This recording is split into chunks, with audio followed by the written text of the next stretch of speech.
Special thank you to Waxo by Dating.com group for sponsoring the podcast. If you haven't, please go and check out all of the sex positive content that is on Waxo. I'm very fortunate to be able to publish a lot of the content on there in relation to the podcast and cover some topics that we don't get to dive into as much detail in this show and be able to put that on Waxo's blog in writing. So go and check that out, waxoh.com. I only have a couple of minutes before the meatballs that I put in the oven, the vegan meatballs that I put in the oven, go off. So I want to keep this real short and sweet. Sierra and I transitioned our relationship from what we were as partners, living together, being intimate, to a friendship. And this was on Christmas, and it's January 22nd at the time of this recording. And we just mutually decided that we'd be happier with other people.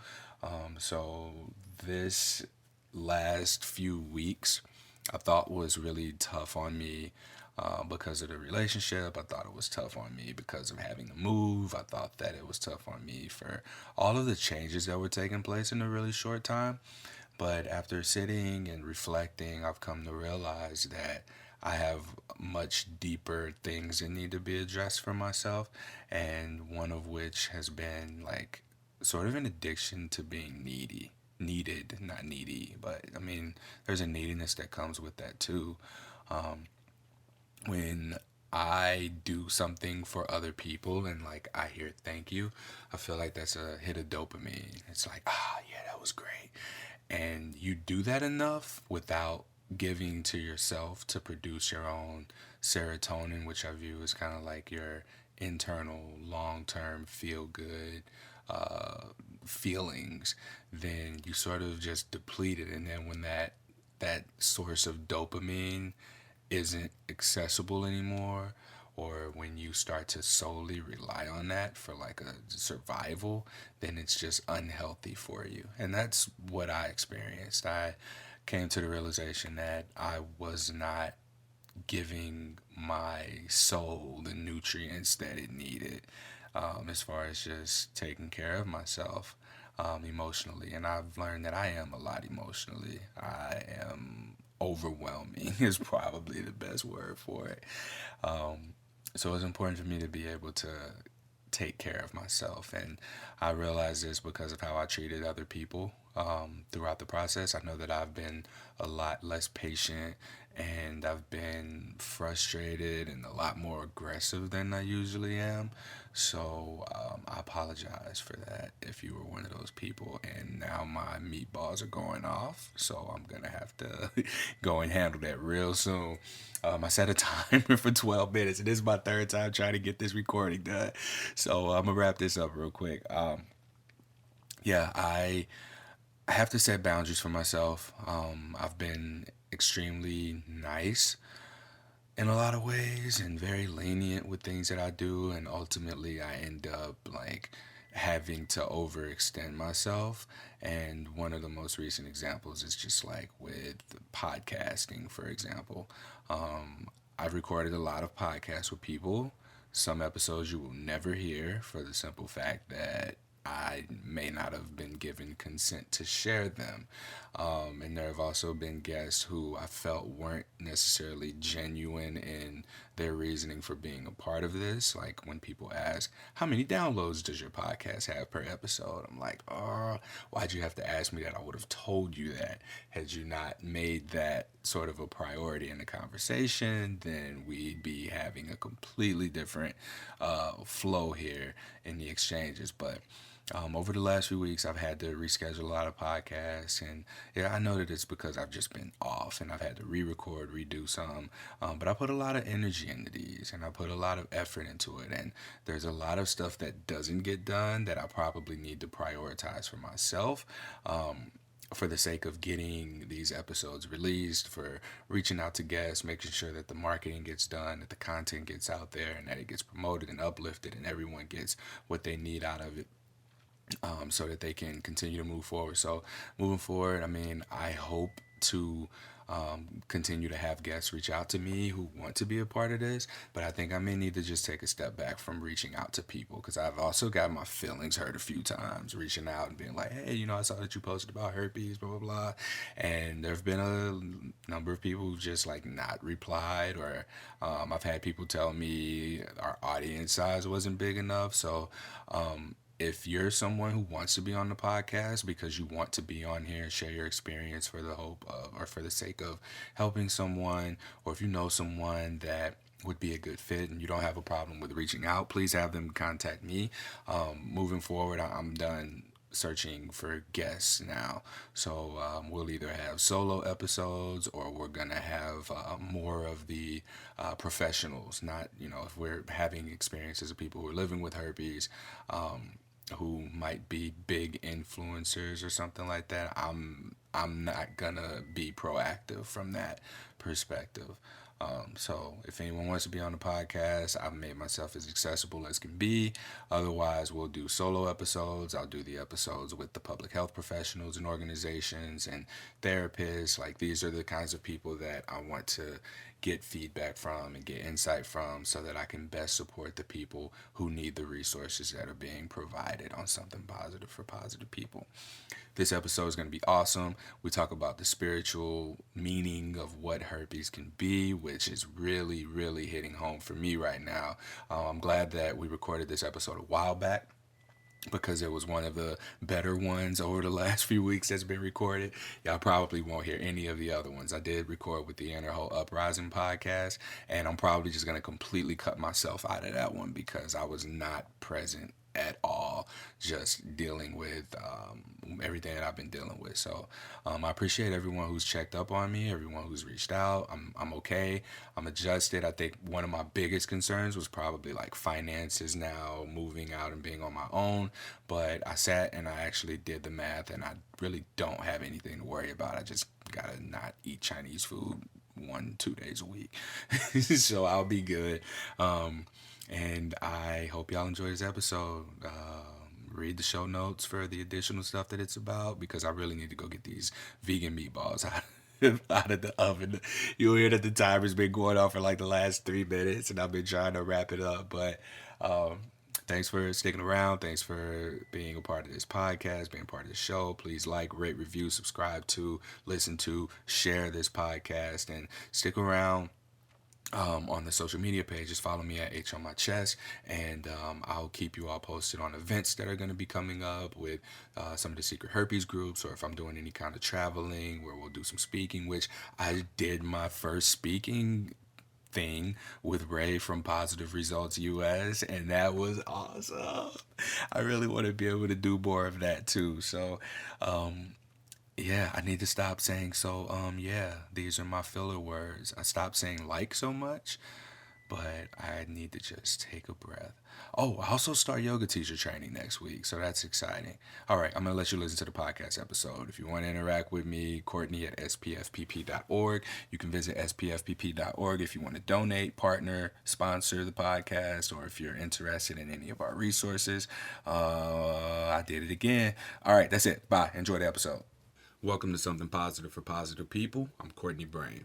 Something Positive for Positive People is a 501c3 nonprofit organization that supports stigmatized individuals with their healing of shame, healing of any sort of thing that they may be carrying. And I want to use the word trauma because I can't think of a better word. Best to just say that anyone who's looking to heal through some sort of shame they're experiencing, this is a place to be. Today's guest is Stephanie Boyd. Her pronouns are she, her, hers, and she is going to talk to us about her own experience with HSV.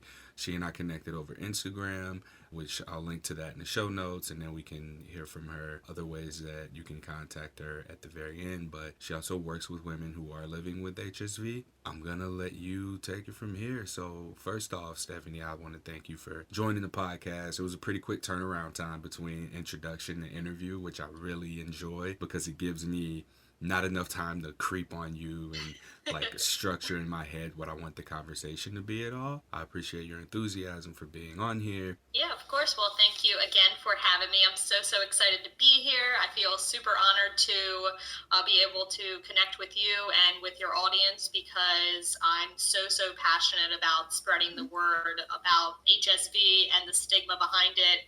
And I really am out here to help women realize that it is just a stigma and that, at the end of the day, we can still be worthy of all the things that we want to be worthy of. The stigma behind it, it just is that. It's just a stigma, and it's up to us to stand in our power and to really just be fully aware that most of the people in the world have this virus and they just don't know.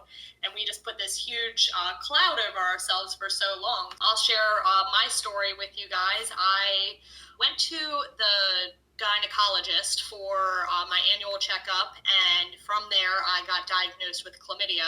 I had no idea how long I had the chlamydia, anything. I didn't have any symptoms, like I had no idea. So got diagnosed with that. Obviously that's something treatable, which is great. Like, we get things that are treatable, we don't really put that much stigma behind them because they're treatable. But once something is stuck with you, it's like, oh my goodness, it's the end of the world.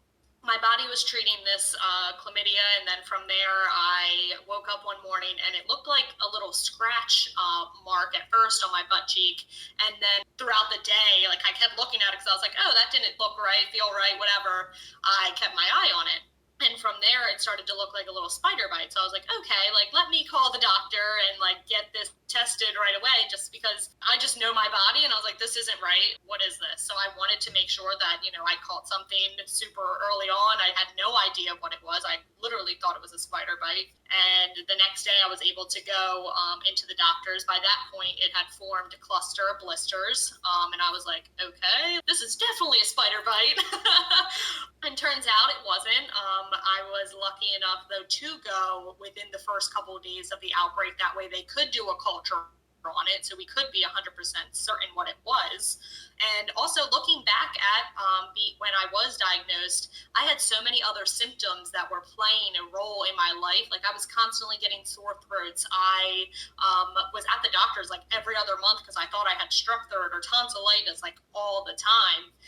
And I really have no idea why doctors, weren't like, oh, maybe we should test her for herpes because this is, one of the side effects or symptoms. But that's never the case. They don't want to do that. Unless you're having an outbreak, most doctors won't test you because they'd rather you just not know, because it hurts more people, apparently, if they do know and don't have outbreaks. So that is basically part of my story from the time that I found out. So yeah, it's been a journey ever since, that's for sure. All right. What was your experience at the doctor? I cried. I definitely was like, what the heck? I shouldn't have been shocked. And I know being promiscuous has nothing to do with catching either type of the virus, you know what I mean? It could have been from, somebody who had a cold sore or this or that. However, you still are just like, wow, like, I can't get rid of this. Like, what does this look like for me? I felt dirty. I cried. Like, I didn't want people to even hug me at first because I was like, I don't know, like, what this looks like or anything. And then it went to like another point where like I was, still like doing the same behaviors. Like, I was sleeping with people and not disclosing. I didn't know what that looked like. Like, I thought that the only time I could pass it on is if I was in an active outbreak or anything of that nature. Like, I was doing very outdated research, and I wasn't giving the proper facts. I thought, like, if I put a Band-Aid over, because mine's like a quarter size on my left butt cheek, I thought if I put a Band-Aid over it, that stopped being able to pass it to other people. In the reality, like, that's not the case. You could be shedding anywhere. Like, once you have one of the two types, like, you could be shedding anywhere on your body, and that's just the simple fact of that. Are the chances of passing it lower when you're not having an outbreak? Yes, but you can always silently be shedding. So the more and more I did research and like found a relationship that really, at the time when me and him were together, I'm single now, but when we were together, he was very accepting. When I finally told him about it, he did his own research and he didn't like put me down about it. Whereas like I played around with how I disclosed to people, right? Like at first I wasn't disclosing because I was like, okay, I was a bartender at a really popular place where I live. I live in Wilmington, Delaware, so it's called Grotto Pizza. I worked there for 11 and a half years. So a lot of people in my area, like they say, like every 1 in 5, somebody knows somebody, and I always had somebody being like, oh, do you know this person? Do you know this person? So I was like choosing who I wanted to share this with because I'm like, okay, if I sleep with him, then, and I disclose to him, well, then he tells him, and then that ruins my chances of maybe like being with him down the road, like, because I just, I'm single, so I didn't know who I was going to end up with or anything like that. Like I said, I was picking and choosing who I wanted to disclose to. Remember going to hook up with one guy and, I'm bawling my eyes out going to disclose to him after we're already like kissing, like doing some stuff. And come to find out he gets cold sores and never even thought to tell me. And I'm like, looking back now, I was still crying, like standing, like, super like hurt mood. Like I was like, okay, well, I'm still worse off because I have this down here, like, and really, just cried and cried. And then I'm like, now looking back, I'm like, well, why wasn't I upset that he wasn't telling me that he had this? We don't think of that in the moment. We just think of like, I have this. We're not like, oh, what do they have? That like played a huge role, like seeing how that disclosure went. And then I told somebody like after we had sex like 2 times, that didn't really work out well. He was completely shocked, obviously. I let him know as well. I was like, I understand that you're upset that I didn't tell you beforehand. However, I do want you to know that the chances of you already having it are very high. So you're lucky that I know and that I was able to tell you so you can get tested and find out for yourself either way. Okay, that is a ballsy sentence to tell somebody. The chances are higher that you already have it Yeah. than you getting it from me. How'd you come up with that one? Like, where'd that come from?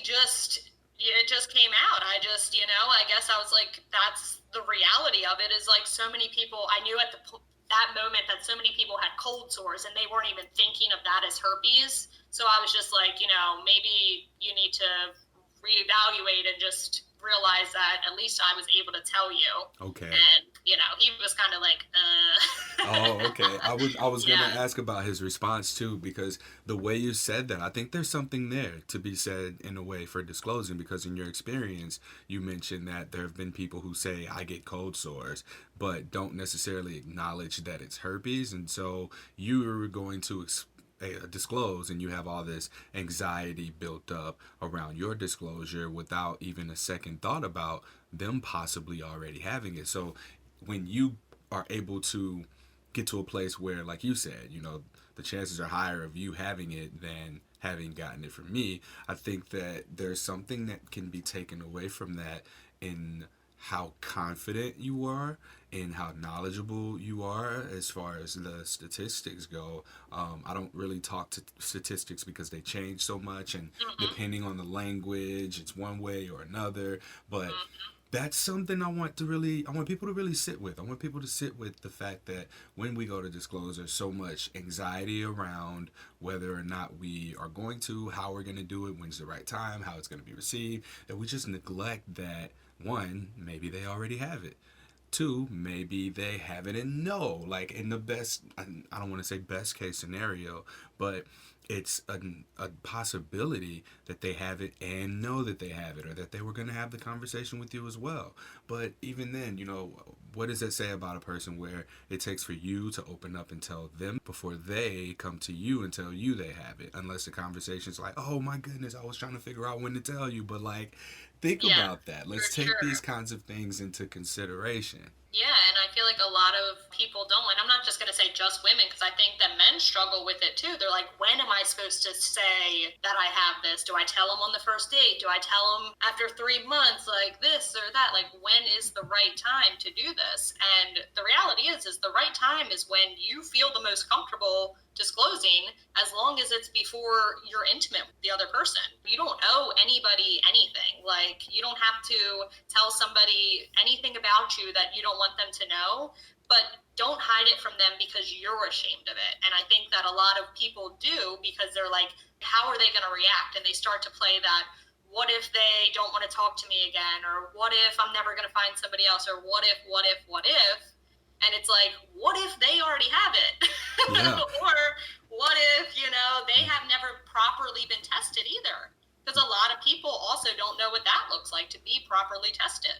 Yeah, and the way you just said it with the what ifs, for instance, what if they don't have it? What if they do have it? And then if you're looking at either of those, you can continue to go into what if, what if, what if, what if, what if they have it and don't know they have it?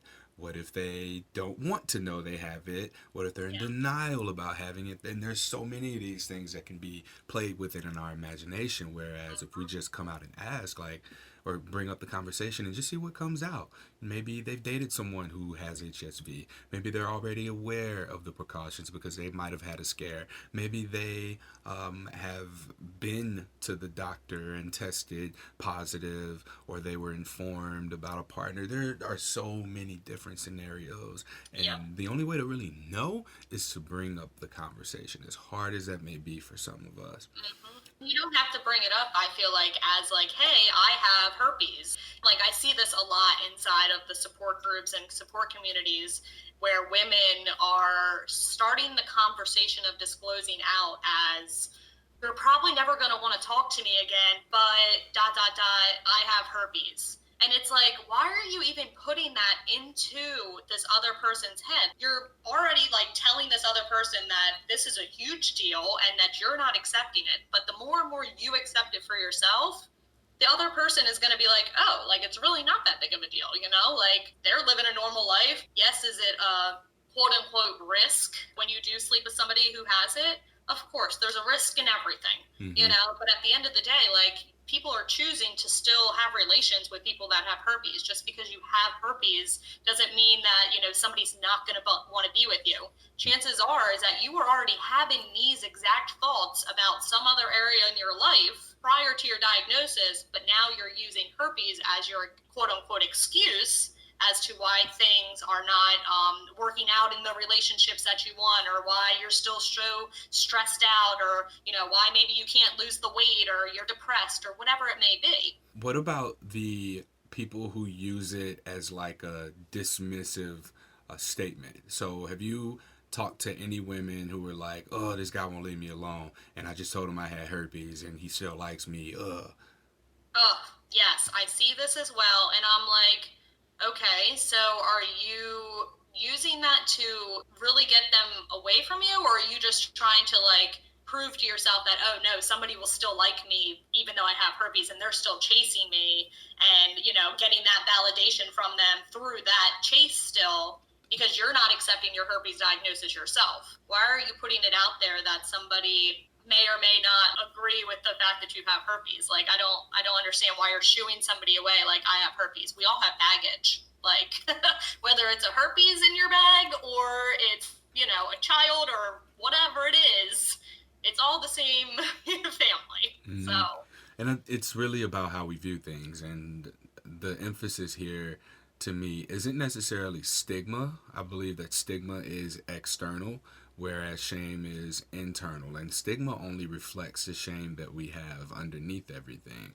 So when we talk about our diagnosis, having a positive HSV status doesn't really do anything. It's your feelings around having a positive HSV status that does it. So now, after I was diagnosed, I remember seeing stigma everywhere, and I read like the spiritual meaning of herpes, and it was something around like sexual shame, I believe.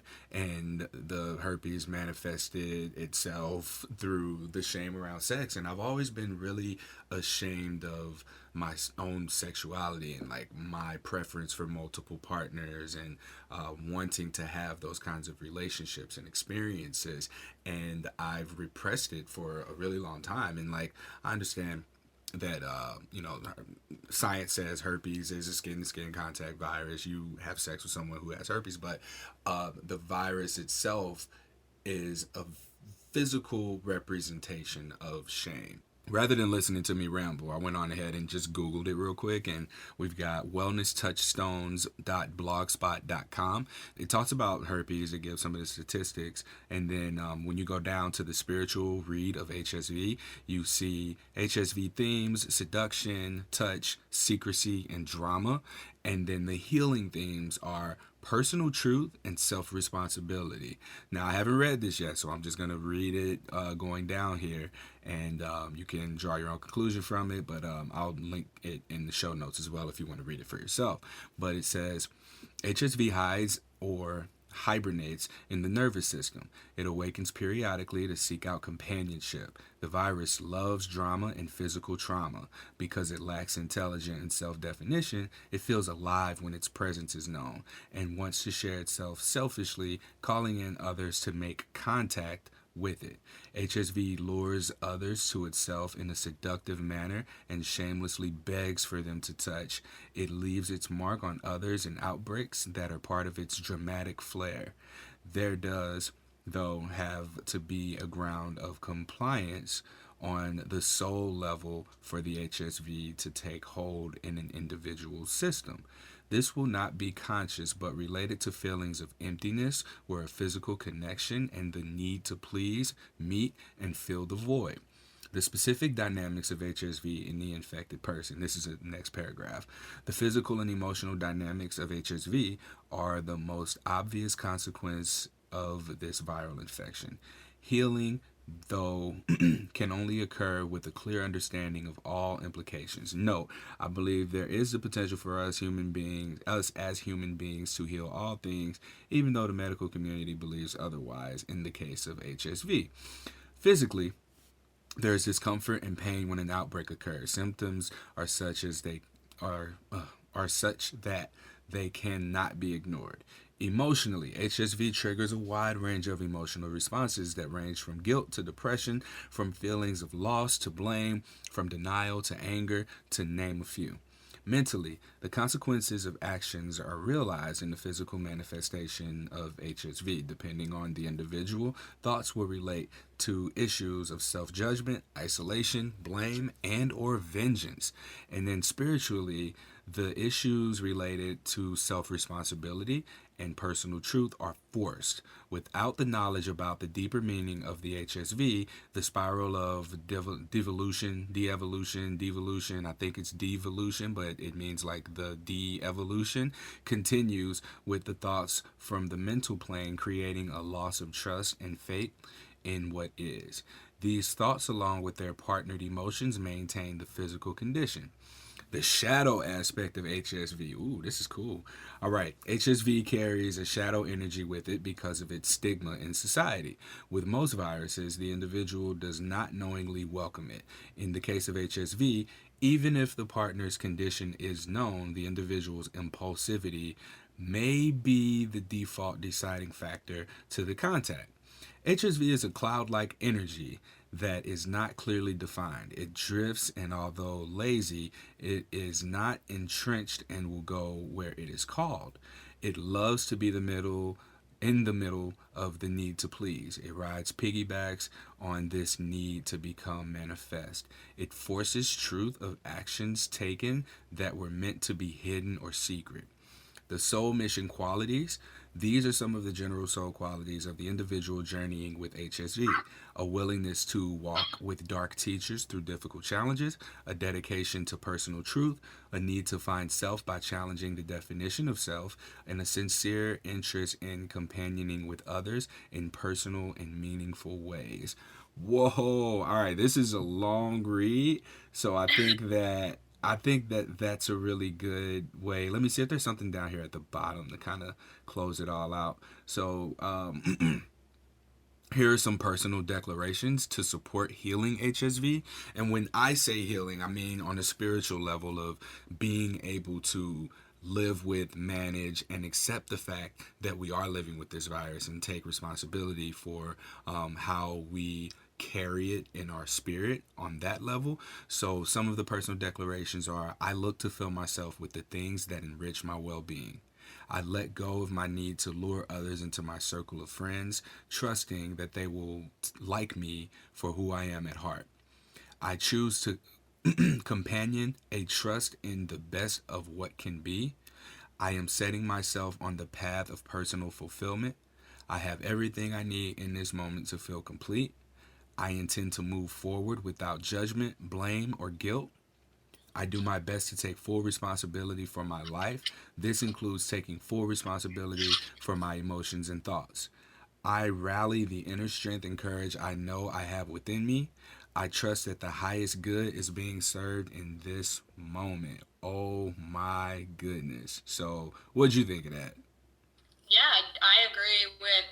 I need to read the whole article, but a lot of what it said, I definitely agree. Like, it is our responsibility to really process our emotions after our herpes diagnosis and to realize that the more and more shame we live in around the diagnosis, and the more and more we let the stigma, control us, and we hide from it, and we don't stand in our power, the more outbreaks, in my opinion, I feel like people are going to have, because it's like, no, wake up. Like, it's okay that you have this. It's a part of you.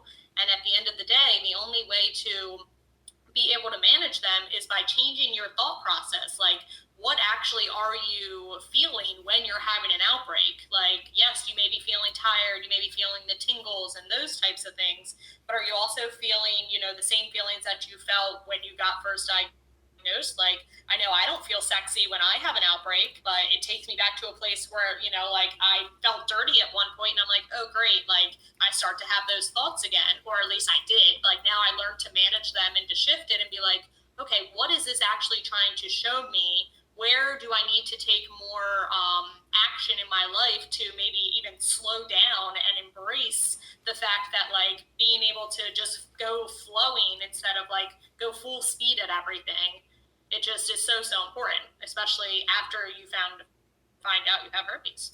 Mm-hmm. Now, you said you don't feel sexy during an outbreak. You don't wear like any Disney princess band-aids or anything?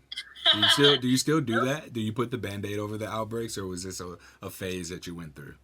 That was a phase. I Okay. mean, I probably would, like, if I'm at work, because I work outside sometimes, so, like sweating and whatnot. But at the end of the day, like, it doesn't really matter because I know that I could be shedding anywhere. I think, like, because I would put, like, the cream on it as well. So I just thought, like, that would help it. Mm-hmm. But, and I wasn't aware either. I really thought that the person had to touch that exact spot in order to. I remember when I got diagnosed, I asked the doctor, I said, so does that mean that, like, a guy was like slapping his penis like on my butt cheek? Because I had no idea. Like, that's what I thought that it meant, but in reality, it lies in the nerves, and that's why it chose to come out where it did. And I didn't know that for like a year and a half after I was diagnosed. I was like, oh, now that makes sense. Yeah. Okay, so that doesn't work during sex, protecting the affected area.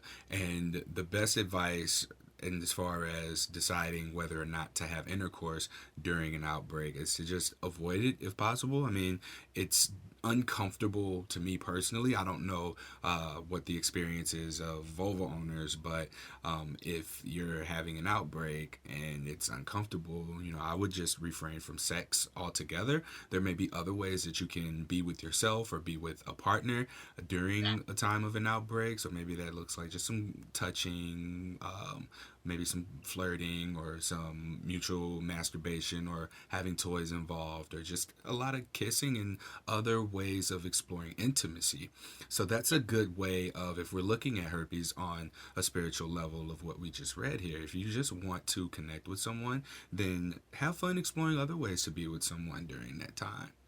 Yeah, I think that that is so, so important. And I think that a lot of people forget that there's so many other ways for us to be intimate with people, but we are putting so much pressure on, I can't have sex during an outbreak, when the chances are, like, were you really having that much sex before you were diagnosed? Like, especially when people are in relationships for long periods of time, like, I know some people, don't have sex all the time, some do, whatever is great, but you can always find other ways to be intimate. Maybe this is going to help you have that deeper connection with somebody else, and, be able to fully understand, like, their emotions and connect with them on just like every other level rather than just this intimate, like, physical level. there's so much more to a great relationship than that. And it almost reads to me like the spirit is calling out to something and it's using the body as a way of getting our attention.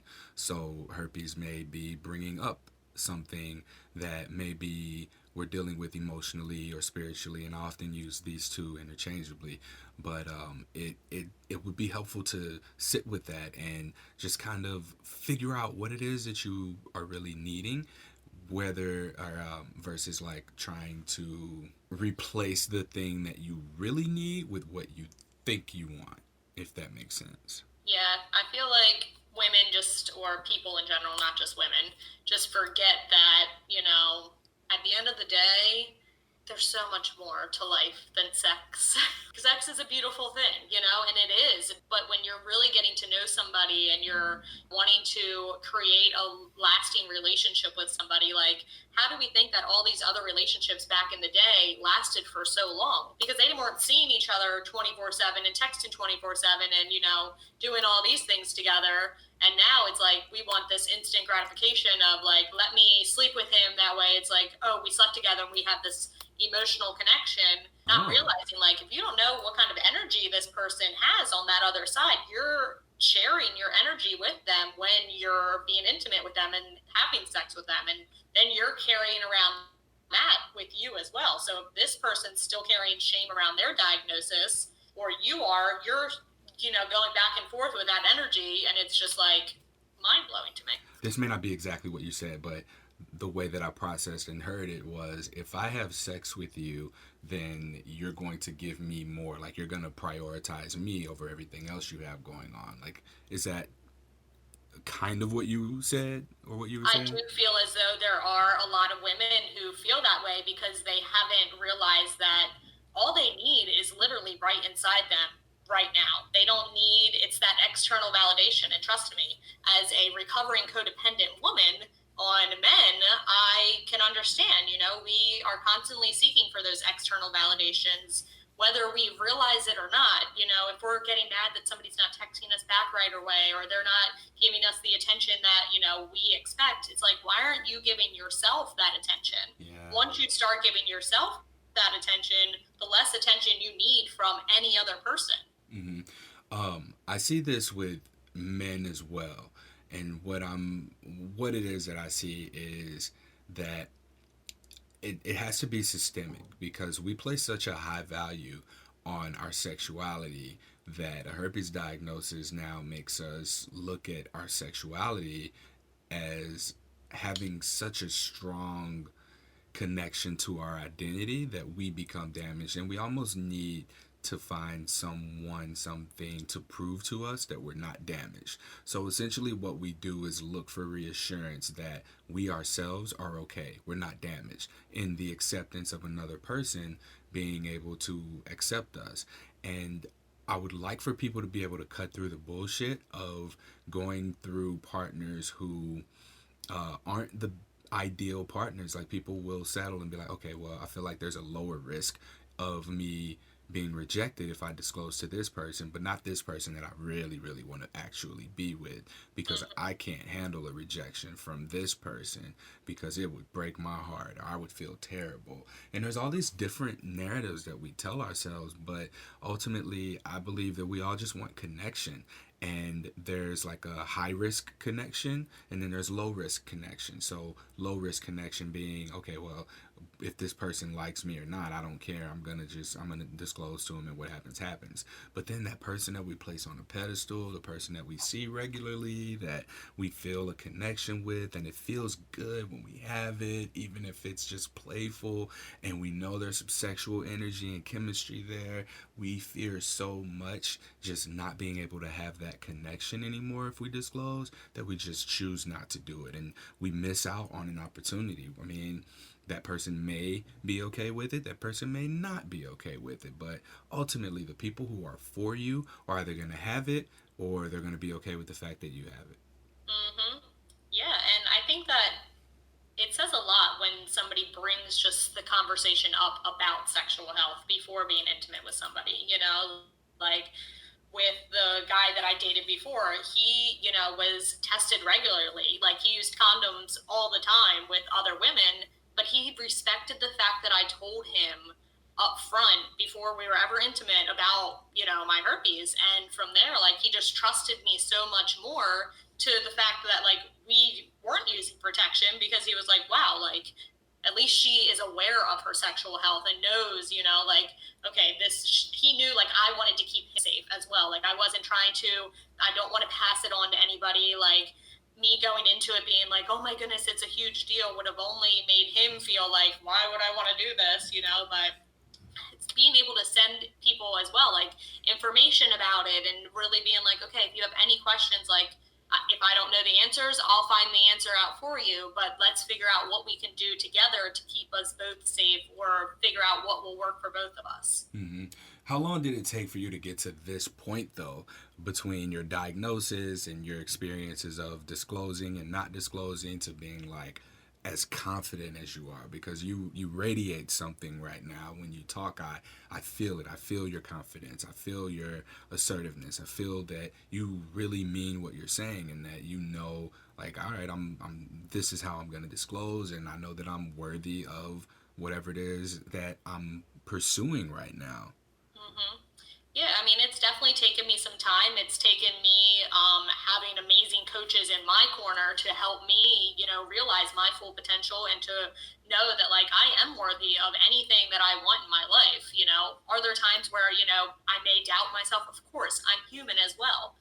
But for me, like, the herpes diagnosis is the last thing. I feel like more of a deal breaker would be like that I'm not, like, the neatest person in the world than, like, my herpes diagnosis. You know what I mean? Like, because I understand that so many people have it, and at the end of the day, the person for me is going to have to accept that as a part of me, like, because it is. And if you can't accept it, then on to the next. I Mm-hmm. mean, because I'm giving all I need within me already. So if I'm going to disclose to you, whether it goes well or not, if it goes well, of course I'm going to be happier, right? But, like, if it doesn't go well, I'm not going to, like, lose my shit and, like, give up all hope that love will never happen again, because it will. If you don't believe that it will for yourself, you're just going to keep bringing in that energy of attracting men who aren't good for you, who don't want to accept it, because these men are teaching you, you need to accept it, you need to accept it, or you need to start loving yourself,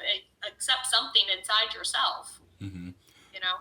Yeah, and going back to this, the world around us just reflecting what we believe about ourselves. And if we Yes. let that shame overpower us, then that's what we're going to see. We're going to see stigmatization from the world around us. We're going to see people turn their nose up when STDs and herpes come up in conversation or on the TV. And we have to shift our beliefs. And one of the fastest ways that I've figured out how to challenge that is through journaling and being able to really sort through your emotions. So if you have someone you want to disclose to, of course you can reach out to somebody. Like, there are plenty of resources and people available to talk through that with. But you can also just journal. What do you want to say? Why are you feeling the way that you feel? How would you like to feel? In the best case scenario, what would happen after you disclose to this person? What do you want from them? What happens if they tell you that they don't want to move forward, but what happens if they do tell you they want to move forward? And then, even a faster way than that is to challenge your beliefs with behavior. So if you go out into the world and you just make it a point to just disclose, so that you get practice disclosing. You can start in a safe space. You can go to a low pressure, no pressure environment even, and allow yourself the space to just talk about having herpes, so that you can get a feel for how you feel for it yourself before you begin telling other people about it. So that's Yeah, just another way to, like, build your own confidence.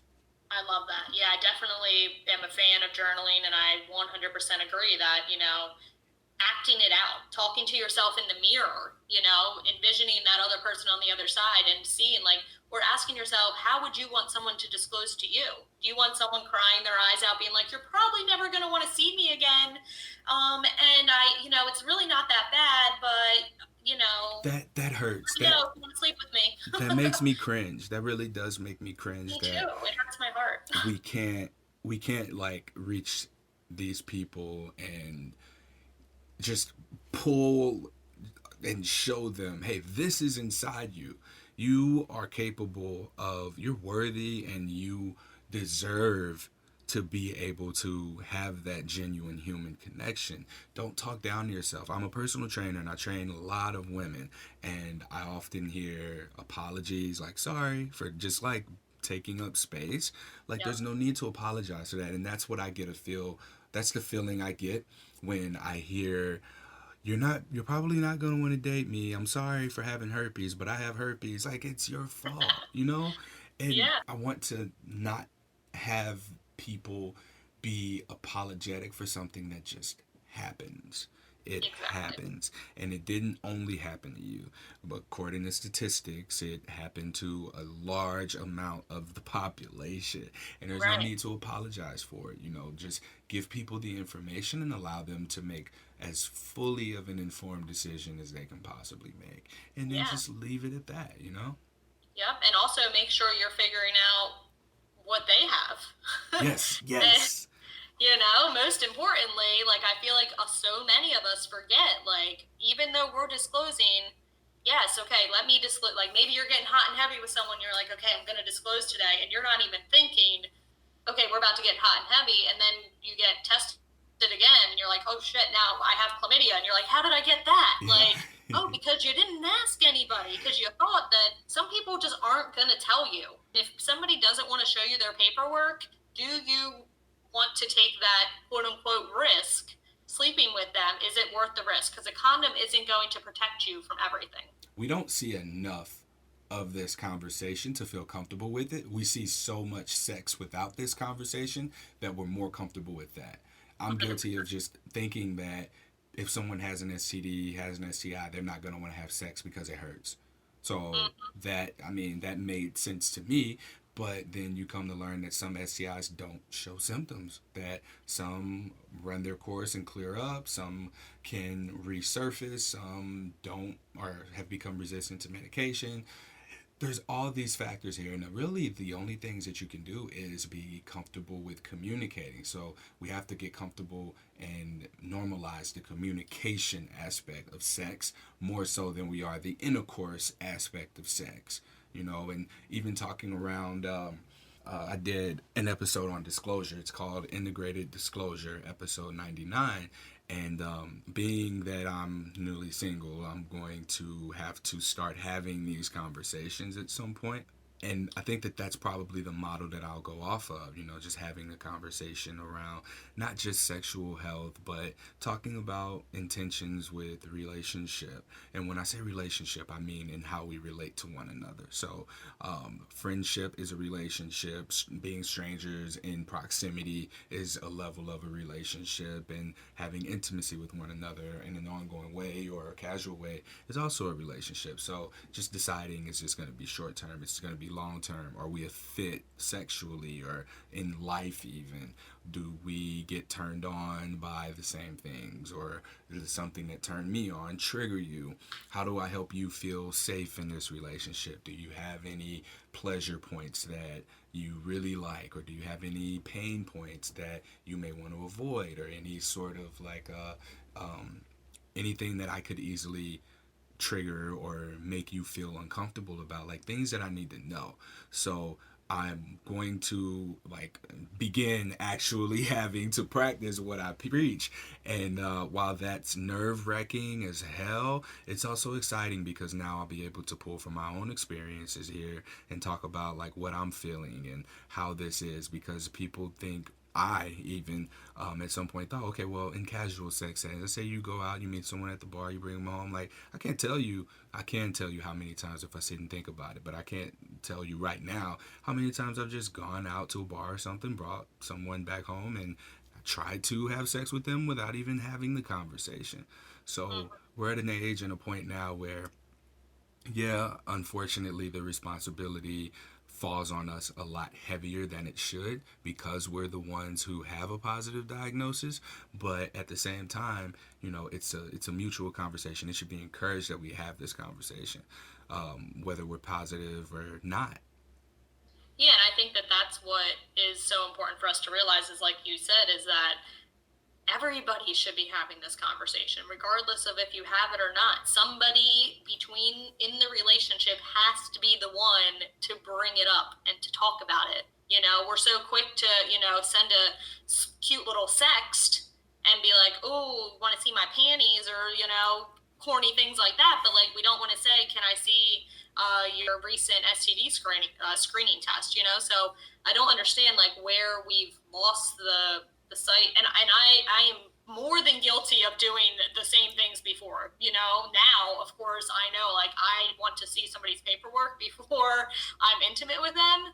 However, plenty of times in my past, I never thought about asking somebody. I'm like, oh, well, I don't have anything. Like, they're fine. Like, they would tell me, right? Because I would always tell somebody if that's the type of person I am. But no, not everybody is that person. So unless you ask, you can't get mad at somebody if you don't ask. Like, we see this a lot as well in support groups where they're like, my gifter gave me this, and I hate him and this and that, and it's like, or I hate her or whatever. And it's like, but did you ask? Like, and I'm not saying that either is right or wrong. I'm not saying that at all. But did you ask? How can you blame the other person when you're responsible for your health? The other person is not responsible for telling you that. I mean, they should. 100%. I 100% think that they should disclose to you, but they don't have to. I mean, because at the end of the day, it's what makes them comfortable, or maybe they don't even know. Yeah. I mean, maybe they don't even know. Mm-hmm. So I'm happy we're having this conversation because I'm thinking of a few people that I know can benefit from this conversation specifically. And I want to be sure to cover, you mentioned in your stories, and I shouldn't know this, but that you give back by volunteering at the Rape and Suicide Prevention Hotline. Yeah, I had a friend a few years ago who committed suicide, and from there I decided to volunteer at a rape and suicide prevention hotline. So I did that for about 2 years. This was because of the friend situation, not anything that happened to you? No. Okay. Nope. Just because of the friend situation, yeah. All right. And even with that, have you found that to be sort of healing for you to be able to support something of someone so close to you? Oh, 100%. I mean, it was something that I felt called to do. I was like, I've always wanted to help other people, and I've always been a good listener, and I've always been able to look at things from like a bird eye perspective for people and even for myself. And I wanted to really be able to, bring that into other people's lives. So it was very eye-opening, because I know a lot of people inside of these herpes communities as well struggle with depression and struggle with suicidal thoughts. And, I think that it's super important for us to realize that this isn't the end of the road for you. This is a virus that over 90% of the population has. And at the end of the day, we're lucky that we know that we have it. That way we can inform other people, and we can start to really take control of our emotions and our lives and take responsibility for ourselves, and stop putting, shame and blame on ourselves, and just realize that this happened for you, not to you. Wow. And I used to say all the time, I don't say it much anymore, but it still applies, that life is about what happens through you, not what happens to you. Mm-hmm. So it's important that we take what we have and be able to give that out to the world with the brightest of intention. 100%. Stephanie, is there anything else you want to leave us with before I let you get up out of here? Just get tested, and specifically ask to be tested for herpes, because if you don't specifically ask, many doctors won't test you for it. So if you've ever, maybe been with somebody with a cold sore or something of that nature, just go get tested. It can't hurt, and that's about it. Thanks for having me. All right. How can people contact you? So you can find me on Facebook at Stephanie Lynn Boyd, or on Instagram at Stephanie L. Boyd _ This was good. This was fun. Cool. I appreciate your participation in this interview, and just your energy, your presence, being on this podcast. And thank you. Thank you so much. Yeah, my pleasure. Thank you for doing what you do. I appreciate it. Yeah. All right.